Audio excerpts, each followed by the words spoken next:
Hello my friends, and welcome back to our channel, Home is Where Our Heart Is. My name is Dane, author of the series of books Knowledge to Forage.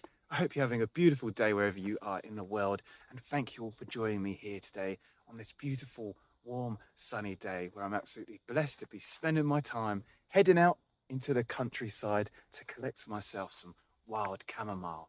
Chamomile is a beautiful wildflower and it has many medicinal properties too. Plus it makes an incredible cup of tea. So if you're interested, then come for a little stroll through the countryside with me and we'll dive into the world of the chamomile. Now, chamomile thrives from spring all the way through to summer, and it can also be found in autumn too. And it grows in abundance all throughout the countryside. It's native to India, Asia and Europe, but it can be found widespread across the world in countries such as the USA. Now this plant, this beautiful wildflower, is related to the daisy. It's in the daisy family, and this means it grows as abundant as the daisies, and it's pretty easy to find. You can find it growing across scrublands, farmlands, towns and gardens, anywhere that's not overrun with scrubby bushes. So let's try and find some.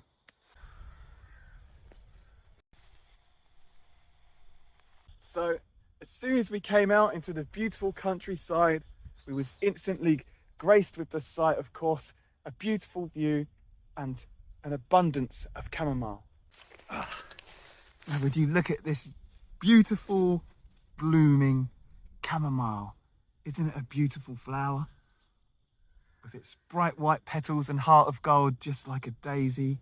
Now there's many types of chamomile in this world, but you're most likely to come across two types: Roman chamomile or German chamomile. These are the chamomiles that you'll find in the teas in the shops, in the herbal shops, and used for herbal remedies. Now it's super easy to tell the difference between Roman chamomile and German chamomile, because Roman chamomile, the flowers grow alone on top of the stems like this. You see the flowers grow alone on single stems, whereas German chamomile has multiple flowers at the top of each stem. Now to identify chamomile in depthly, of course this is Roman chamomile, so we have a single flower upon each individual stem. Its heart of gold, unlike the daisy which is flat, the chamomile's protrudes out like half of a ball.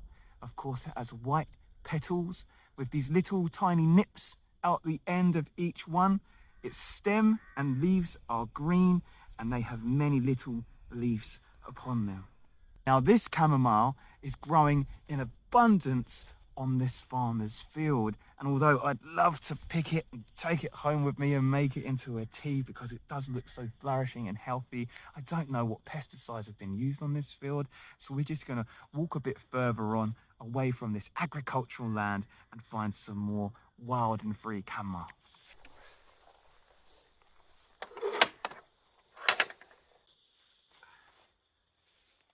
So here's the good stuff, some fresh chamomile out the way from the farmer's field and just down that bank out the way from any dog wee. Now this chamomile is good to eat, but it's best reserved for its medicinal properties.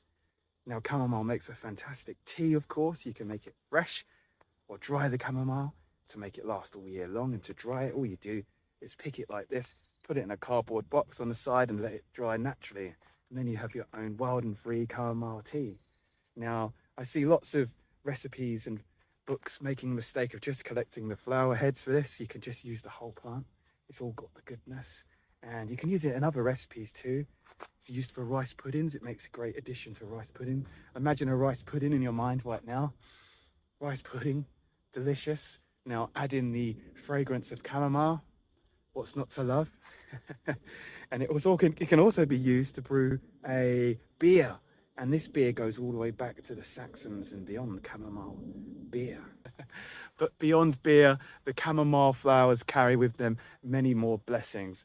They're a natural insect repellent. They repel away mosquitoes and flies, and they're great for your garden. If you plant some in your garden, they'll quickly spread and cover the land, which I think is a good thing. And of course, they have many medicinal properties. The chamomile flower is one of them traditional herbs that's been used for thousands of years, that's now more popular than ever today. If you go in any big supermarket, you'll find chamomile and honey packaged up and dried together, sold to help soothe people's anxiety and help them sleep.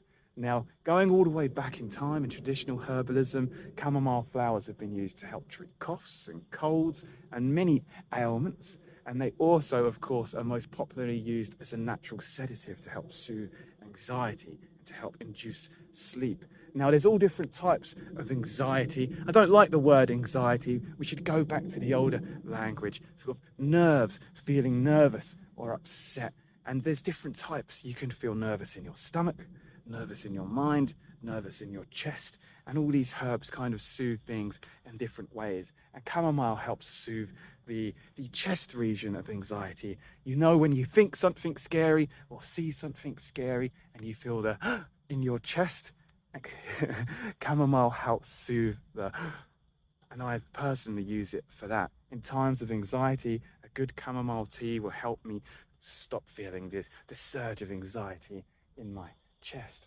Now, chamomile flowers have been used for their sedative properties for thousands of years, and this traditional remedy was proven true by science today. If we turn to the chamomile flower section in our book Knowledge to Forage, to the medicinal properties, and we look below the traditional properties, we can find that there's been several studies on chamomile flowers proving that they have medicinal properties. One study found that they improve sleep quality and reduce stress. Another study found that they're anti-inflammatory and wound healing. Another study found that they're effective in the treatment of eczema, so you can infuse these flowers with a balm and apply them to eczema to help it heal naturally. And they was also found effective in helping to treat digestive disorders. Now, when it comes to the history, mythology and folklore of the chamomile, this flower has been so loved for its medicinal uses.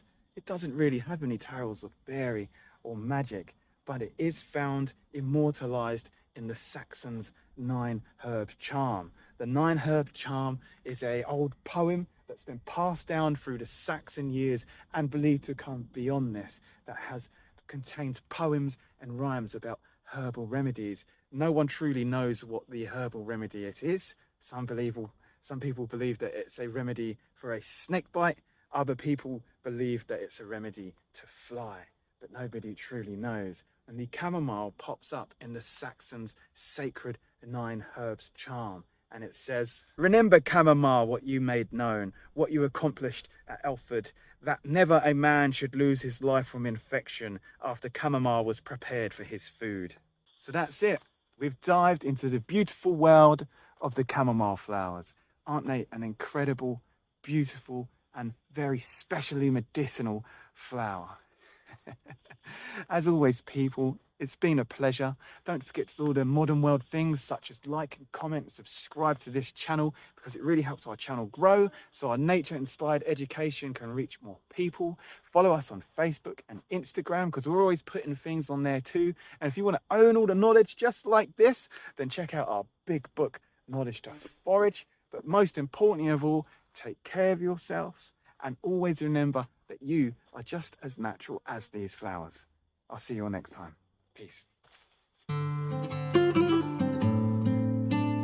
Chamomile, known around the world as a calming herbal tea.